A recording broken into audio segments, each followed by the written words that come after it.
Welcome to USA Global TV and Radio, where our mission is to provide education, entertainment, hope, and inspiration. USA Global TV and Radio connects you with experts and audiences all around the world every single day to help you succeed in business and to live a richer life. Visit us at usaglobaltv.com to learn about career and life-changing training and mentoring programs like the Listening Mentor. Subscribe to our newsletter to stay informed about our special programs and offers. Discover how you can become a guest on one of our shows or a host or producer of a USA Global TV and Radio show of your very own. That's USA Global TV and Radio, where the doctor is always in.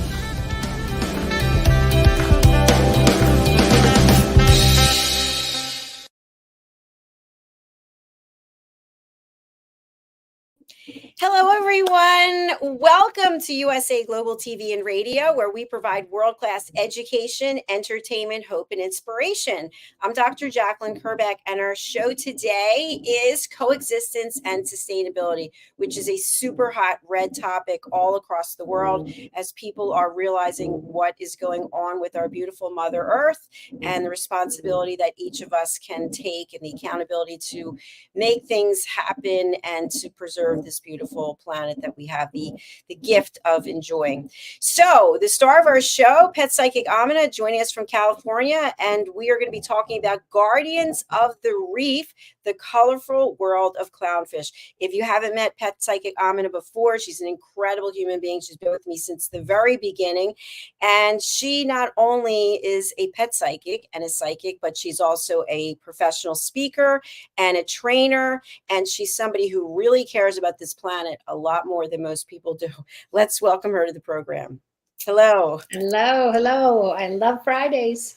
Friday. I think we all do for different reasons. You know, when we were all in the office, because you and I have talked about, we all worked in those big offices, and you're just like, oh, thank God, it's Friday.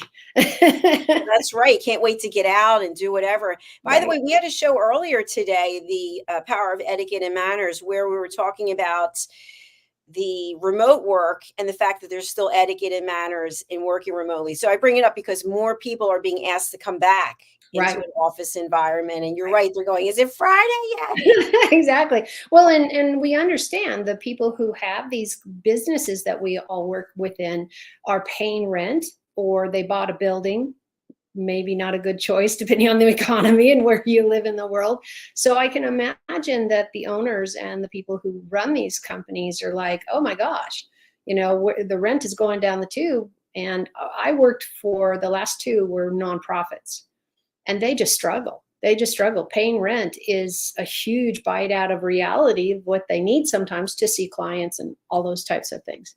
So true. So I do understand. I think we all do. But we're all loving, I think, having the choice to only wear a blouse from here to here. And nobody knows what. You have no idea if I'm in shorts or I'm in the bathing suit, because I'm going swimming as soon as we get. I live in California, everybody. Just remember. Exactly.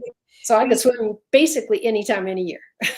It's funny because I've seen some A-list celebrities who have been filming themselves. You'll see them. They'll actually have, I guess on Instagram or wherever, they're filming themselves being filmed. And so they're on like a network station, and they've got this suit, the top, whatever it is. Yeah, the whole, whatever the dress. Yeah, they've got the flip-flops, and they've got pajama bottoms. It's really interesting. But, you know, speaking of bottoms, when I think about the ocean, you know, it's so vast and it's so powerful, and the home for so many. And for me, I'm afraid to go in the ocean, believe it or not, because I don't want to be attacked by various things. But that's their home. That's where you live. And so we as humans, when we go there, we're invading their space, their territory. And when I think about Guardians of the Reef, as you know, reefs across the world have been destroyed in a lot of ways, and the reefs are homes for certain beautiful creatures, including clownfish. So Absolutely. tell us about clownfish for people who don't know. Is it wearing like a hat? You know, why is it called a clownfish? Well, it's if you see a picture of it, which you can Google that easily, it's got this fabulous orange, really, really vibrant orange. It's not a dark orange. It's not. It's closer to a clown orange, if that's a thing. Is that a thing? Clown orange, but it has that lighter hue. And they have this wonderful little white stripe that goes over kind of where their eyes are. And some people say, oh, is that hair? No, it's the spots. If you look at other fish, they have circles or stripes or whatever. This guy or girl literally looks like a clown. It's an orange body with white stripes, and they're just I don't know that they do tricks. None of them tell me so, but I don't think I've talked to a clownfish ever. So I have a question for you. In the image that we're looking at right now, Mhm. is the clownfish in a reef? Yeah. This is part of the what do they call it? The name just ran out of my head. Anemones, whatever that wonderful word is. So what they do is this is a bath time. This is how they get clean. So these anemones, I'm never going to get that said that right. But what happens is they actually have, it would be like getting electrocuted for us or any other fish that go through this. But a clownfish has protection, and they have that symbiotic relationship of this is what I do for you and this is what you do for me. So the plant is getting new food, new exposure to other things, and the fish, the clownfish in this instance, is getting clean. So they go through it, and they go through the little reef, if you want to call it that, and you see them all the time together. And this plant literally gives off an electrical type of protection where this clownfish has no response to it. It's a great symbiotic relation. Yeah, it definitely is. And by the way, the colors of the clownfish, do they change over time? Do they blend in with their environment like some other? No, because they're poisonous to eat. So if you Wow. look at animals that have very bright colors, run away, don't eat it. Because this is what the world has set it up to say. Look at a porcupine. Does it look huggable? No. Or a And blowfish? don't walk around the back. Walk around the front. Right. And then walk away. What about a peacock? A peacock, it only happens with males, and they're the only ones, and they drop them just like any other bird. So it's really fun. I worked around peacocks. They're so loud. People get them for like watchdogs because they are so incredibly loud. That's why many places have banned them unless you have acreage, because they scream all day, all night. It's a very high pitch. I spent years, almost 10 years, working in a wildlife sanctuary that had peacocks, lots and lots of them. The nice thing is they are great watchdogs. They will start screaming, and it's a really high pitch, so you're going to hear it for a long distance. They're going to start screaming if a coyote comes down. What we were doing, we were housing animals that were confiscated from people who shouldn't have a mountain lion in their house. It's illegal, even in California. So peacocks will start screaming when they feel threatened. And we had over 10 of them. It's really loud. And they do it all day because that's how they talk. And then the plume comes out only with the males. Believe it or not, they're the only ones that have that fancy tail. What's really neat is looking around the room my office in, and I don't have one with me right now, but I still have feathers from that. And some people say, oh, you took them off the peacock? No, like our hair falls, their tail feathers fall, and then they have new ones coming along. So you can get peacock feathers that nobody died for. That's the good part. And the female peacock is brown, right? Or exactly, because she needs to hide with her eggs. She Okay. needs to be the ground, That makes be the sense. soil, be the bush, be the turf, because that, that is her, what she's doing. Now the male will come in, make sure she's fed. There's a very, very tight relationship there. But the boys are all supposed to say, look, I'm pretty, come over here. And now I'm going to hit you with my talons. Because they don't have them as, their talons are not as sharp or big as you would see in the birds of prey. Your everything from your owl to your big vultures. But this guy, if you mess with his wife or his girl and she's on her egg, man, you're dead anyway. Because they will run after you and they will bite your legs. Luckily, I've never gotten bit, but I've seen lots of people run by me going, having a good day? I was like, who'd you bit? Who did you just tick off? Right. They felt you got too close or whatever. So there's that respect. And peacocks are great watchdogs. I don't know if you've seen this in your area or in the state part of the country you've visited or anything, but a lot of parks will introduce peacocks into the park, and or maybe they're already there, because they're like bloody watchdogs. If things are off kilter, if there's a dog harassing the ducks, the peacock's going to come and get it, because a lot of times the ducks and other birds have become family-like. Now they all have their own nests, but the peacock's the biggest one, and he's going to come to their rescue. Not always, but it is common. And when we think about the clownfish, for example, I'm just thinking of that picture that we just showed. It doesn't look like it's easy for them to hide. No, and they don't need to, because they're highly toxic. They're they're like, when you hear about an eel and they zap you with the electricity in water. Water is a conductor of electricity. So I'm thinking, yeah, I might not want to do that. So if you're going to go scuba diving or anything, you need to have the education. You need to work with somebody who can tell you about the animals you might run into, and how to respect that you're in their house. So peacocks are very protective, especially if they've got a female on eggs anywhere near that you just happen to go by. Just slowly back up and walk away. If you don't feel comfortable, literally back up, don't have to turn around yet, and walk away. There's no reason to run, because they will outrun you. They have wings. They can just fly over and get you. So again, it's respect. Know where you're going and know what risks you have. If you don't know if, let's say, a breeding pair has eggs, if everybody comes after you and you're a good 50 feet away still, or even 10 feet away, then just acknowledge that something's going on and they don't want you there. Remember, we are seen as carnivores. We eat meat, and they know that. It's part of the way we smell. It's part of the way we carry ourselves. So remember, we have to share this earth, share the space, because all of these animals are vital to a healthy earth.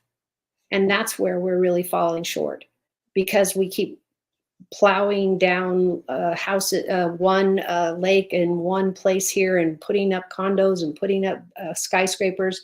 We're not leaving enough healthy, natural areas for us to continue to thrive.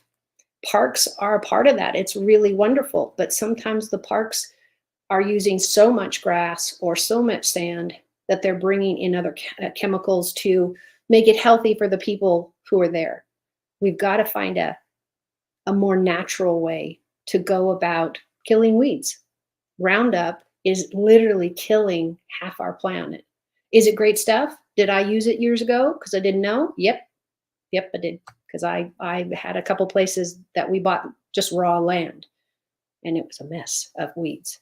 So what you'll find is you do more harm for everybody. It's toxic for us because it's a poison. Think about other products. It's not just this one. So they just are the most famous that I'm aware of all the lawsuits they've had against them because of the toxicity of that product. We have tons of it. We have tons of it in almost everything we do. It's very true. Even food, when you read the Yeah. labels, and that's Right. another show. But I wanted to talk about, in terms of the clownfish, I know that there was a very popular Disney movie, Finding Nemo, and Nemo was There a you go. clownfish, right? Yes, yes, yep. So is the clownfish, even though the clownfish is toxic, is it a good community member? So in other words, do other creatures like being around it, or was the Disney movie kind of just, it was just Disney? Well, Disney takes lots of license. We will give them that because, again, I hope what it did for me as a child is to open your eyes up to loving animals and loving this and loving that. The bad thing that happens with things like the Nemo movie, it happened with that one. It happened with the Dalmatian movie. And it's not just Disney. I'm not picking out that. It's just picking out those very famous movies that people will understand. You know how many Dalmatian dogs were adopted through those years? Yeah, that's a good point. And then they were dumped. Right. Because people don't realize that a Dalmatian isn't a poodle, isn't a German Shepherd. They all need training for the way their mind thinks, the way their habits are, how big they're going to get. I mean, I don't know about you, but I was really fortunate as a child. My next door neighbor, where of course when I was living with my parents, there's a little fence, and guess what they moved in with? St. Bernards. Oh, how about that? And so they had young kids. I was young, and so sadly we didn't have I always wanted my parents, could you put a gate right here, because we were all on this hill of a cul-de-sac. But I had to go out, walk up the street, go around the court because of the fence. And I would come back happy as a clam. And I want to say I did this from about 9 years old till I was probably maybe 12. It was really young. And I would go over there and we would tackle their dog and run. And this was like 3 or 4 of us by that time. We were running around and slobber everywhere. I had it in my hair and all over. I didn't care.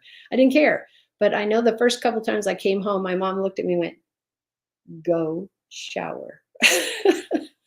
And I had to take off my clothes in the bath and in the shower because there's grass and saliva. But I mean, what a wonderful memory.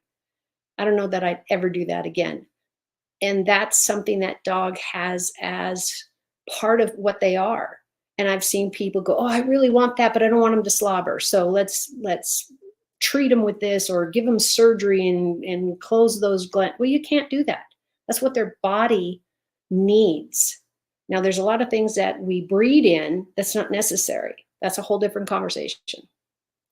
But if you know the animal you have, try to accept them for the way you got them.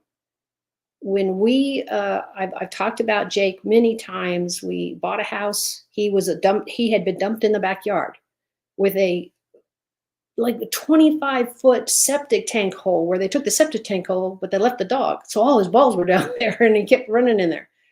That's not the way to handle an animal that deserves a good life.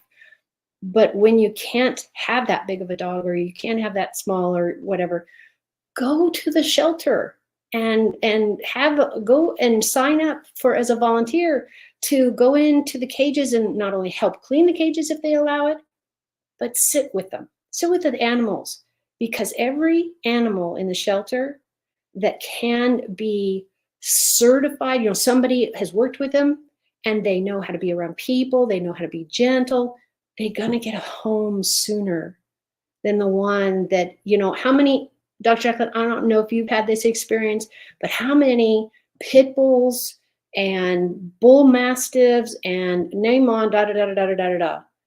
And these dogs have these horrible reputations, and it was brought on by people. Somebody who didn't train, or somebody who made a vicious dog out of a pit bull. And I'm thinking, dude, have you seen how tall this dog is? Little bitty legs. What do you think? He's going to get on his skateboard? And maybe, because maybe they trained him that way for skateboards. You know what I'm talking about. They do put them on skateboards, and it's hilarious. And these little fat, little round, little doggies and all that kind of stuff. But remember, it's the life that you're taking on. If anything, I can impress upon it, love the life you have. All of us have been stretched and challenged in a way that was like, I can no longer care for this animal. I have gone through this. It's heartbreaking when your life situation changes, your finances change, or your health changes, or your great grandmother's health, whatever your status changes, and sometimes an animal needs to be rehoused or rehomed. It's hard, but this is the kind of thing we're talking about is, okay, we've got clownfish and they're fabulous, but do you go out there and take them out of the wild and put them in a tank at your house? 99% of the time, guess what? They just die because they can't make the transition to a little tank.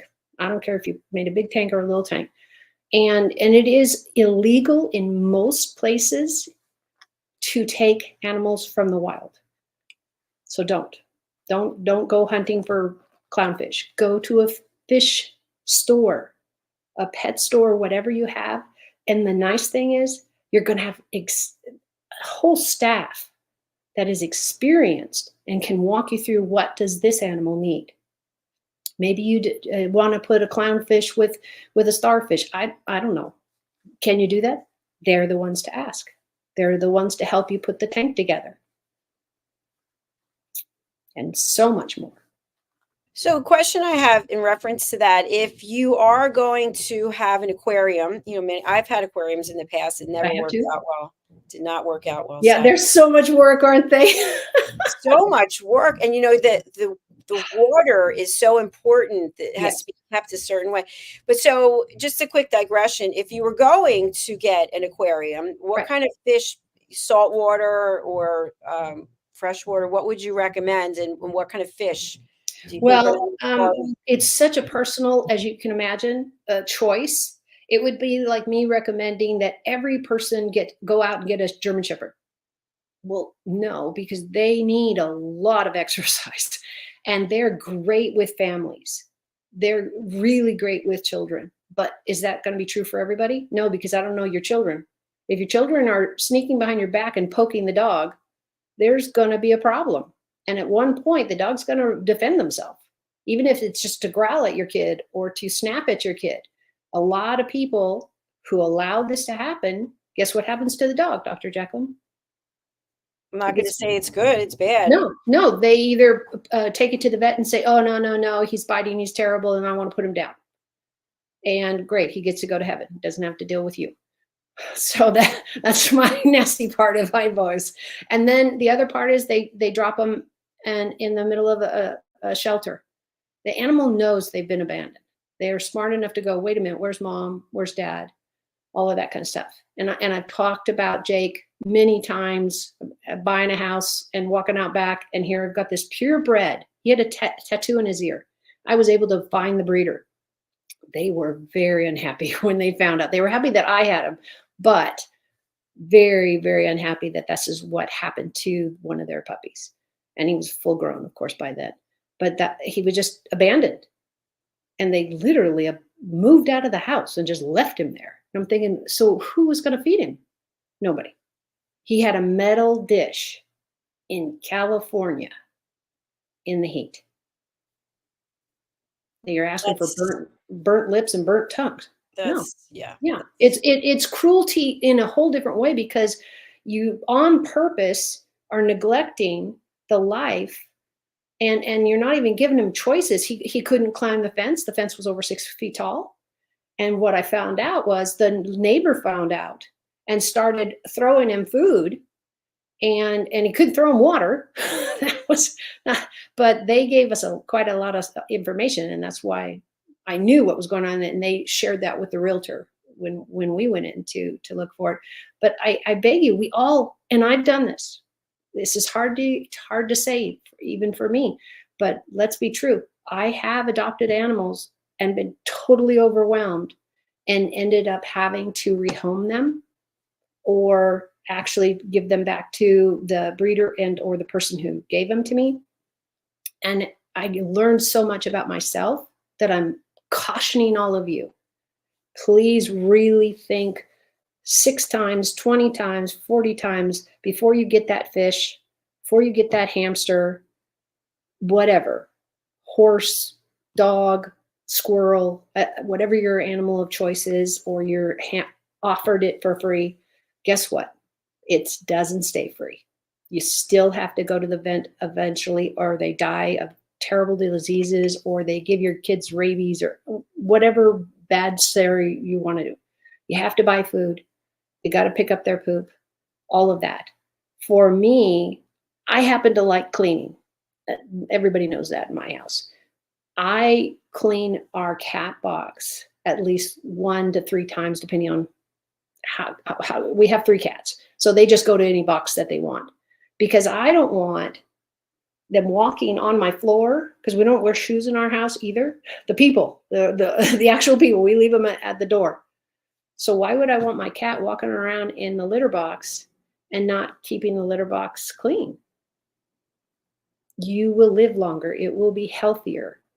If you cannot do that, and you don't have somebody you want to hire to do that, because I've seen people do that. There's in some states, in some places, you could hire somebody to come and clean your yard of poop and clean your cat box, the whole thing, and you contract them.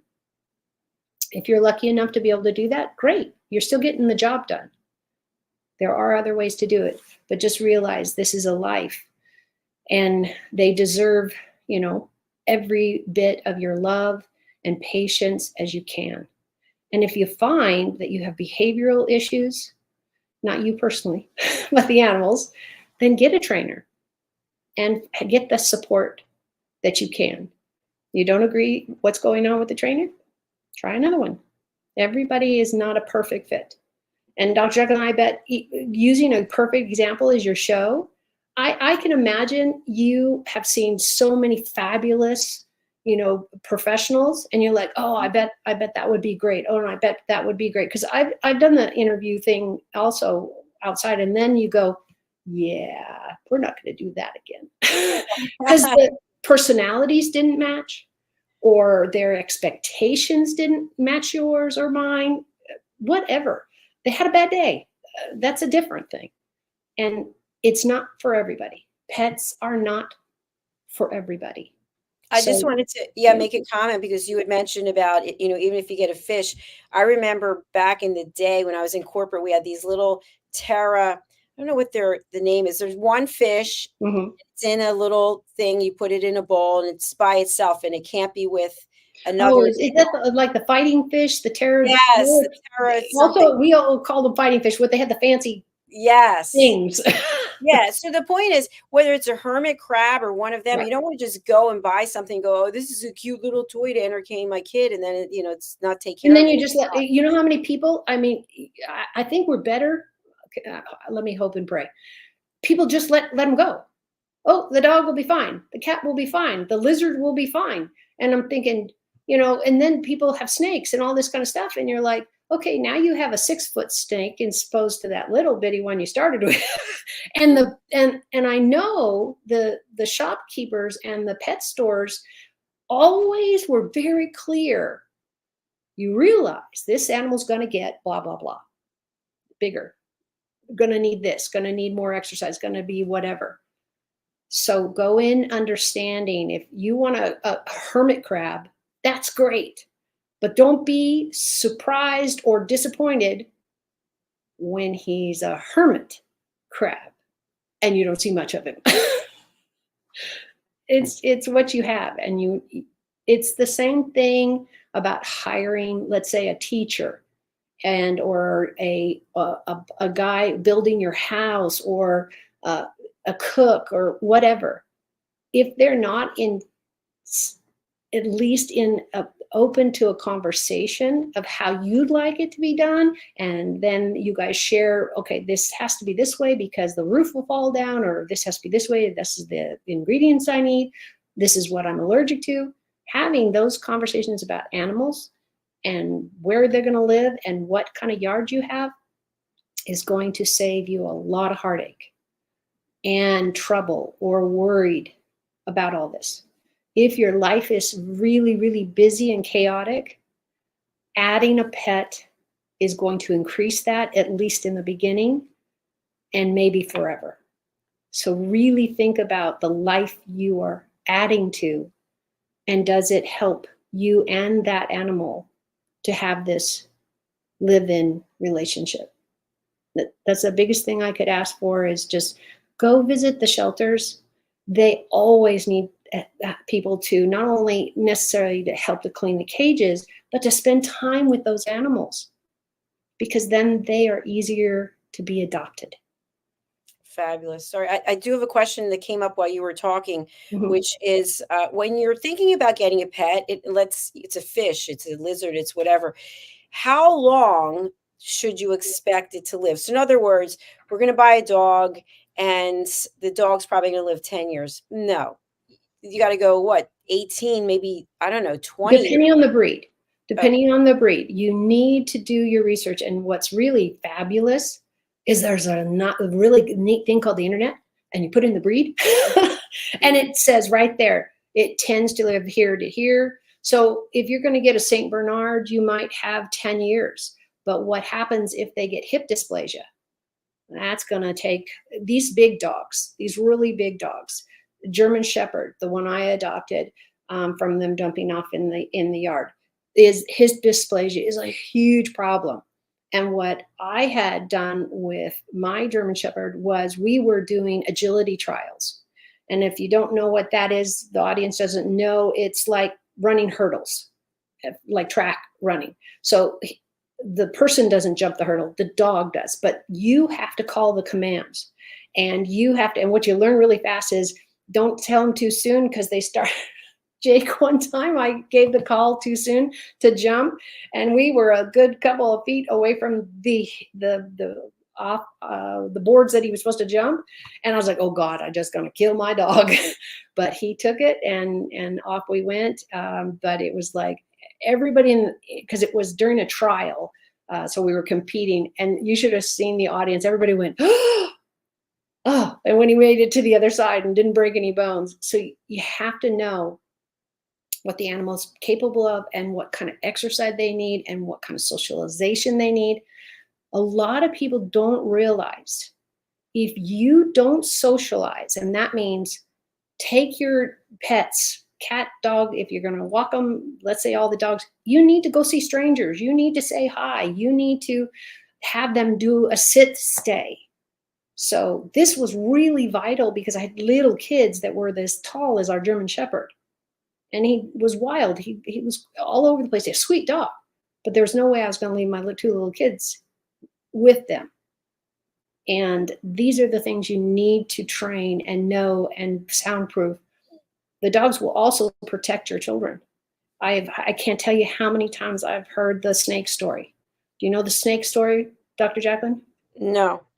So it's when you got your dog, you're out walking, hiking, you got the little kids. For me, a lot of times I had a backpack or was carrying water or something. So I had my kids hold on to my clothes because I could feel that. They could hold on my shirt or my pants or whatever, and we walked.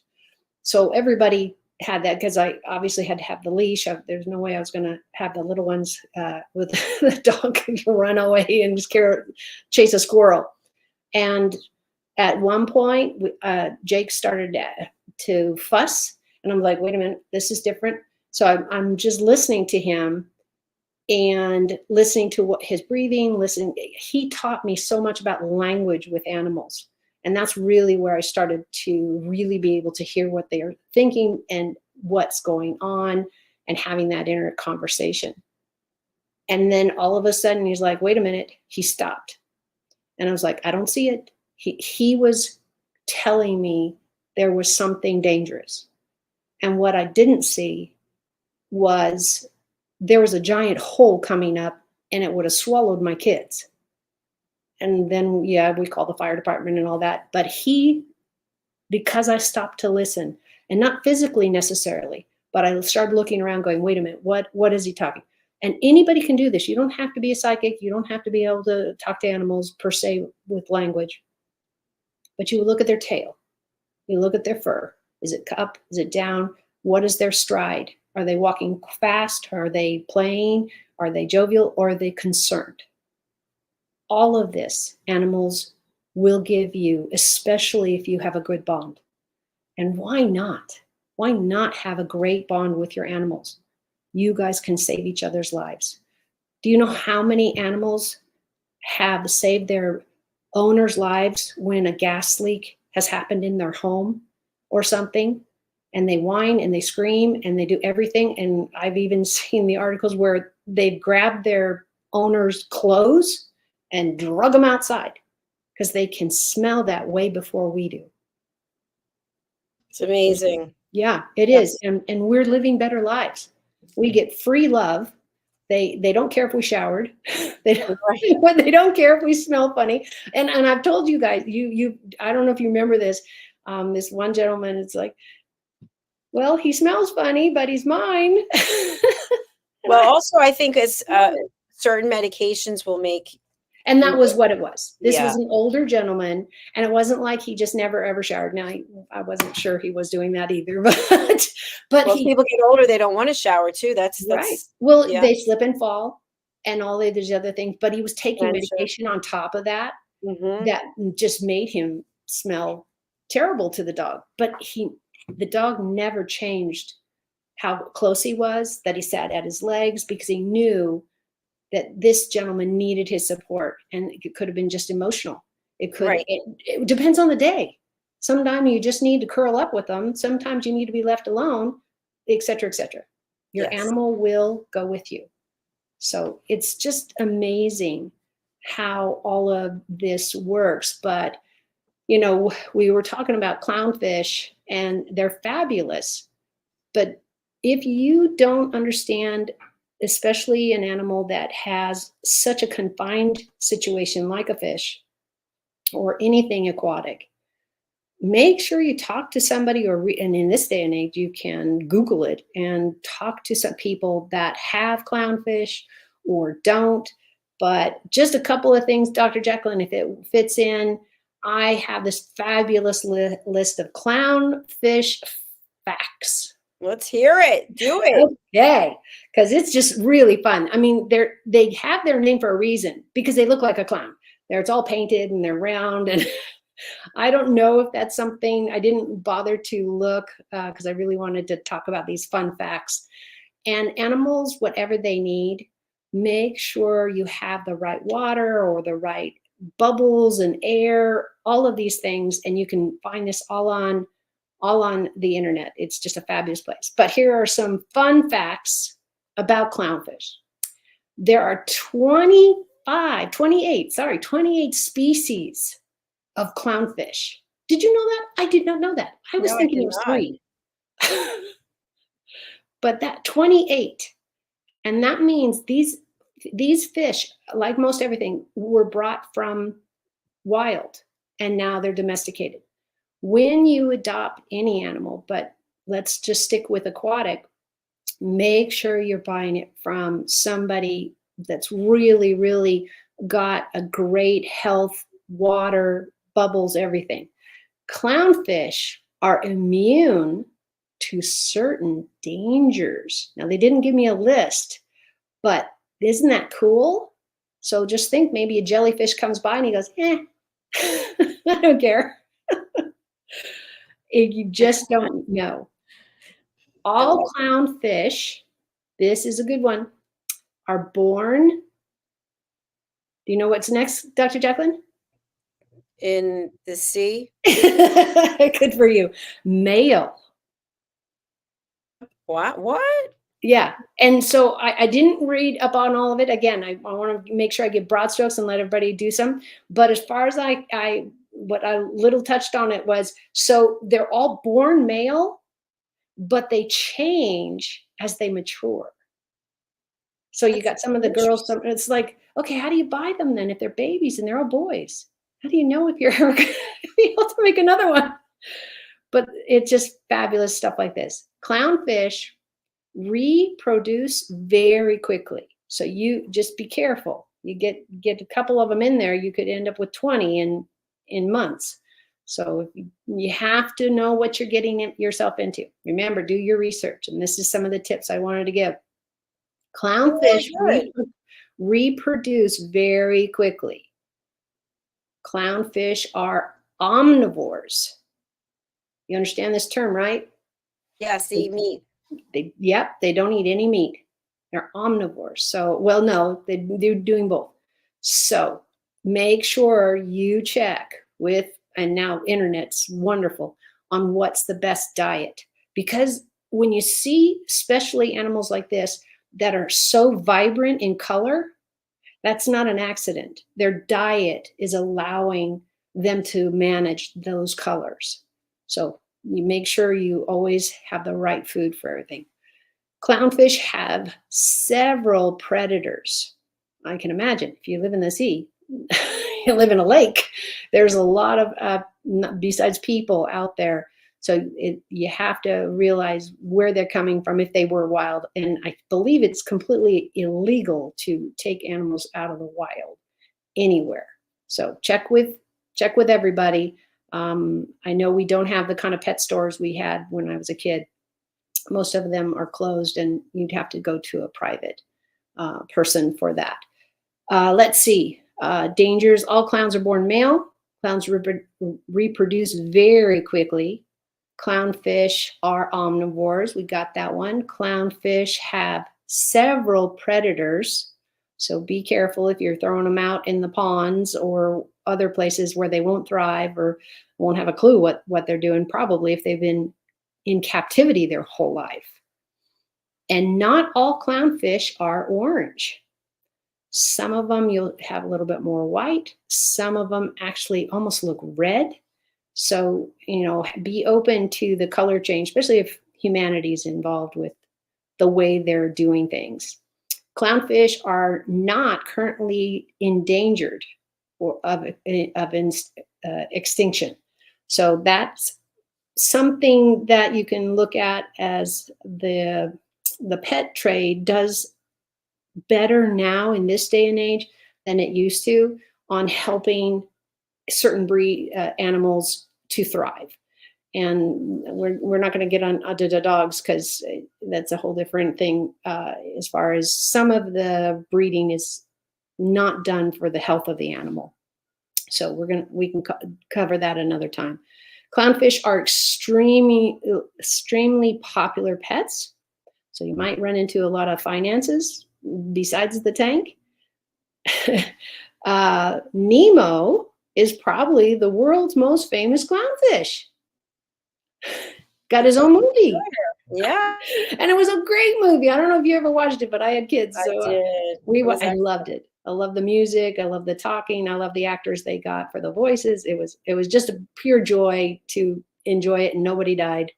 And nobody had to use a real fish. So, but just a cautionary, every time, I don't know if you know this, Dr. JACALYN, but every time they use an animal like the Dalmatians in the Disney movies and so many other things and lions in movies, and then everybody wants one as a pet. You're right. And it doesn't go well for the animals at all. So Nemo buying was crazy. And people were making bad fish out of, because they're breeding as fast as they can to take advantage of the money. But that wasn't what the fish needed. So be careful where you get your animals from and support those who are doing it healthy for the animal, not just making a good buck. That's my ask, please. Nemo was probably the world's most famous clownfish. I still think that's true. Aggressive clownfish yell at each other.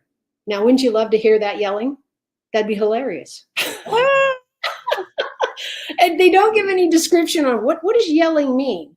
They throw bubbles at each other. They scream underwater. What I don't know what that means. Isn't that hilarious? Sure is. Yeah. I know. Let's see. The last couple are clownfish live twice as long in the wild as opposed to captivity.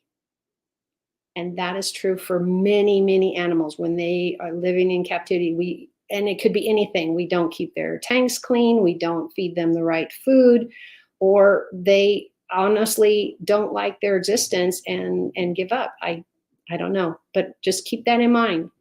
You will lose them if you cannot make sure that you're there to provide what they actually need in their native area at some possibility. Clownfish live twice as long in the wild. We got that one. Clownfish and sea anemones are best friends. They help each other, clean each other, and all of that kind of stuff. It's really fabulous. And last couple, clownfish have a disease named after them. What is that? I don't know that one. I've never heard know of that that either. Wow. Yeah, we're gonna the things to research afterwards. Somebody watching this, if you find out, please email me. Bridging Worlds, at is my email. So give us I'd love to hear that. The last one, you might be a clownfish, ... according to the Chinese zodiac. Clownfish don't go out to eat. I'm not sure what that means. What does that mean? They don't go to the restaurant? They don't check in with the I'm sorry, but we don't have any room. We don't have any tables. The clownfish are taking tables tonight. You'll have to book another night. Exactly. I mean, there's so much you could take from this list. And I'm thinking, and you can see, I made sure I didn't read it or go through it until you and I got to do this, because I want you I didn't know what I'd get. And I thought, I want to experience this with everybody else. And it's just hilarious. I mean, I love my job. My job. And I love working with you, because you're even more surprised, because this is not, part of your day to day. You had dogs and animals, of course, but I don't know about you. It's just like, we're talking about a little bitty fish. I had 3 fish tanks at one time, and they were all salt water. 3 fish tanks, 3 dogs, and 2 parakeets at the same time. And I was like, yeah, I think I need a therapist. But yeah, it's so much work getting the pH balance right and cleaning the tanks. Well, and you went with salt water. That's one of the most difficult. And So you have a lot of great fish in your state. I can see why. And they're beautiful, because when you go salt, you really get the colors and some really exotic, but that's a lot of work. Yeah, you literally have to test it every day, don't you? The water, and keep it the pH level. I even at one point I had to bring somebody in to help me, and it was sad, because you keep seeing them die and you realize you didn't do what you needed to do to give them an environment they needed to live in. So I just said to myself, no, not happening ever again. So, well, some of us are slower learners, but again, what I hear from you, and I want to encourage everybody listening, don't take on more than you can learn about before you get the life. Before you get this, because I made the same mistakes. I wish I would have looked up more. When I rescued Jake, he needed us. We bought the house. He came with the house. But I also had 2 little kids that were 4 and 3. And he was wonderful. But oh my gosh, just like you said, I was completely overwhelmed. He needed to be walked. He needed to have poop cleaned up all the time, so my kids weren't playing in the yard with all that. It was really taxing in the short and the long run. Know what you can do, and then maybe just foster and go to the shelter and pet kitties or puppies. If you really love animals, but you can't necessarily have one, there's plenty that need your love, even for a couple hours. By the way, I just want to, as we close out, I just want to say something about It's such a good feeling to volunteer and do something. And people are always saying, well, I've got free time. I don't go volunteer and do something. And being with animals, I mean, that's so valuable and rewarding. Being with children, there's so many different things you can do. But I love what you said here. Before you go out and you decide to bring this living creature into your home, do your research, maybe go and volunteer and see what that experience is like. And sometimes we go, oh, I'm so glad I get to go home right now. I don't have to, Exactly. because it's 24/7. It's not just No, it's not I'm gonna do this on Tuesday, but only for 2 hours. And so many pets go through that. Like, do you remember, especially in your area, because California went through this big time, and I want to say it was whatever, the 70s or 80s or whatever. Everybody wanted a lizard. Everybody wanted a snake. What was up with that? And I think it was all the US, but yours actually live where you are. And they were letting them go.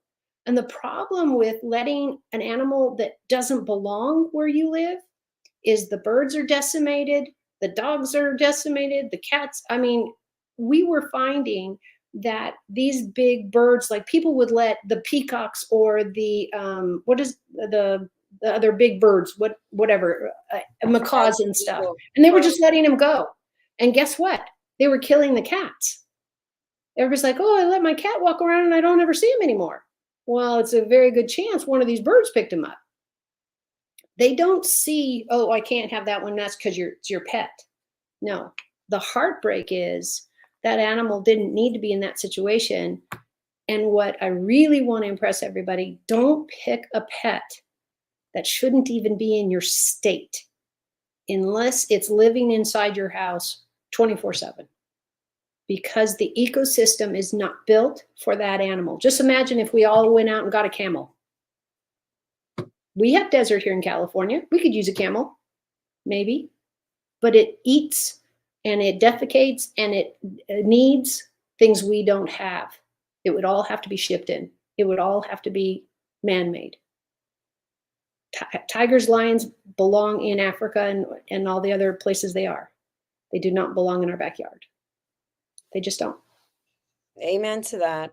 And that was a great way to close out the show for today. Thank you very much. We've got more fabulous topics. The shows have already been scheduled, so you can go over to our YouTube channel and see them there.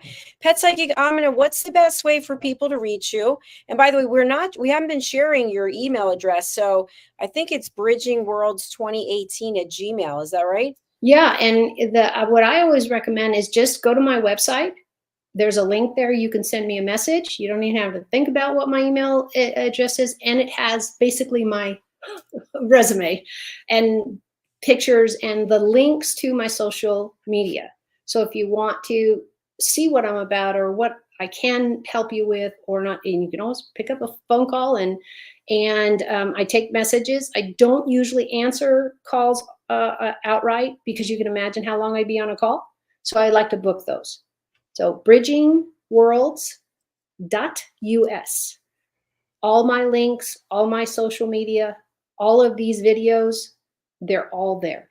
So you can really, my goal, and Dr. JACALYN, you've given me this amazing platform, is I'd rather you have the information and I worry about the money later. That's what I really want to make sure is people have the information.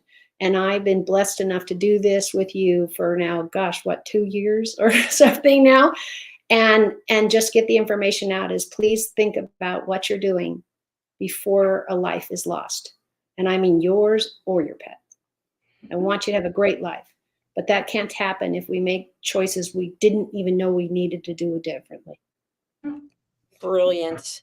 Thank you so much. And for our audio audience only, we are looking at Pet Psychic AMINAH's website, which is bridgingworlds.us, as in U and S, US. Yep. And you can find all the information you need. Her email address is right here. Contact us button is right here. So please go ahead and join social media. And you've got everything right here. There it is. Well, and I don't know if you can see it, but that picture of my page, there's a teeny tiny little orange kitty in that picture. Yes. And Hello, and Kitty. yeah, my neighbor, it was perfect because I was taking this picture and she pushed her little head through and that's a bougainvillea, which has thorns. And I was thinking, oh, be careful. So I've loved that picture every day. It was just meant to be when I was creating the page. It's a classic. It's beautiful. Thank All you, right. Dr. Jacqueline, so Thank much. you. Thank you. Have a beautiful weekend. And You thank you for too. sharing everything you shared today about clownfish as well as a myriad of other subjects. Thank you. All right. We'll see you again soon. Bye. Bye. That concludes our shows for this week, everyone. Thank you so much for joining us. Please do reach out to Pet Psychic AMINAH. And if you'd like to have a reading or you'd like to just get some information about training your pet, she is an expert and, of course, available for keynote speaking as well. I'm Dr. JACALYN KERBECK, and we're signing off for right now. We will be back tomorrow, and we have a very special episode, which is our book launch show, and we'll be debuting our latest book, which is Lady Ella Joins the Gym.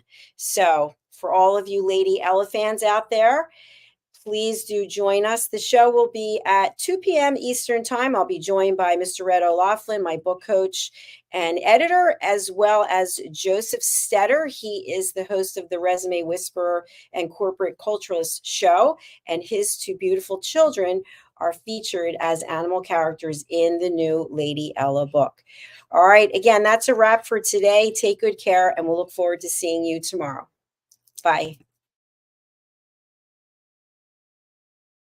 Hello, everyone. I'm Simon MacDonald. I live in the West Highlands of Scotland, a very beautiful part of the world. Seems a long way from the USA Global TV station. But remember, USA Global TV is worldwide. It's a fantastic platform. And every Wednesday, I come along here as part of the show of the United Kingdom News and Culture. And it's just like a family reunion each time.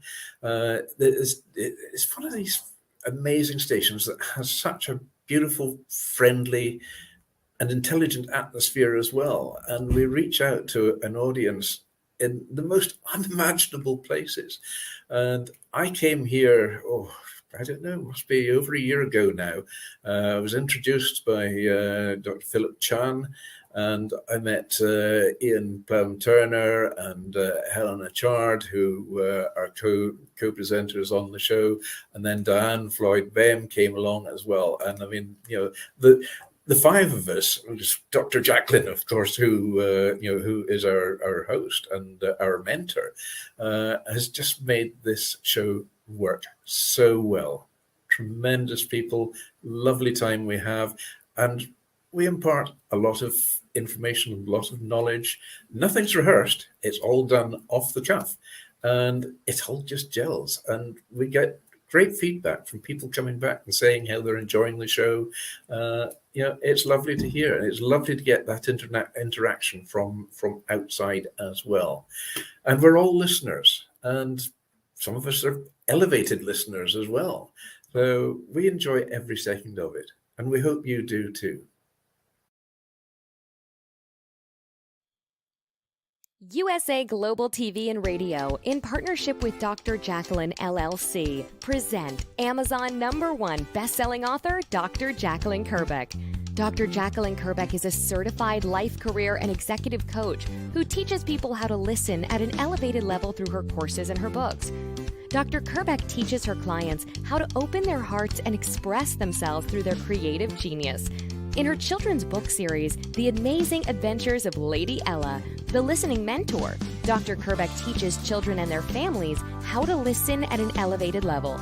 Dr. KERBECK has worked with clients across the world to guide them in how to express themselves and communicate at a highly effective level. Join our team of elevated listeners so you can listen without judgment, without providing a solution, without interruption, and without stealing the stage. To order your books today, go to drjacalyn.com or Amazon.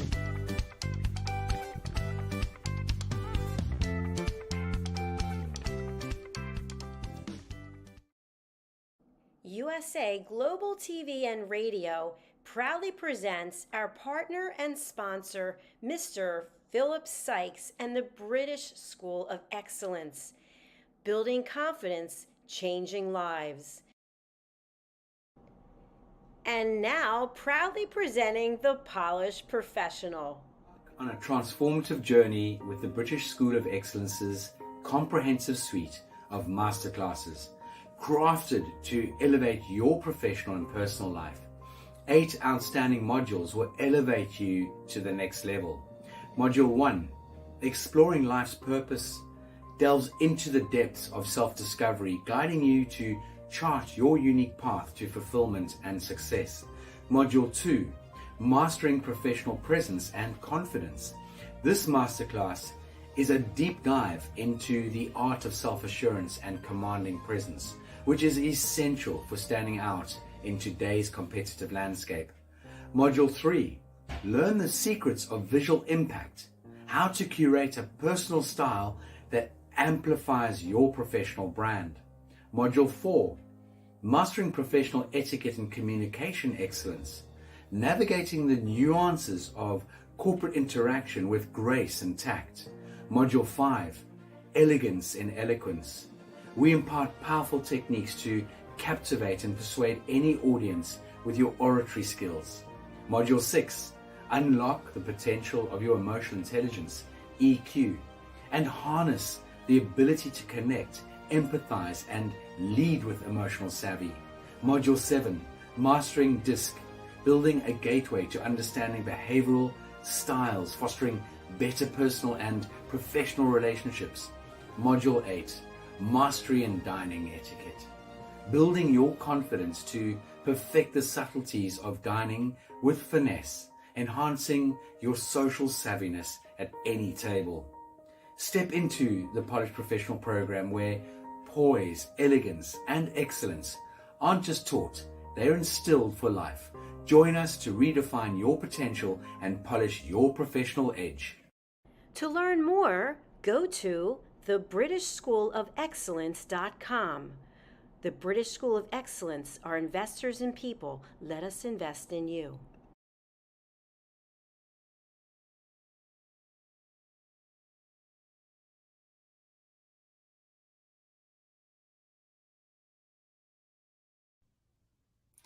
Hi, I'm Kim Adele Randall. I am the co-host for Authentic Achievements, which is also the name of my latest book and the name of my business.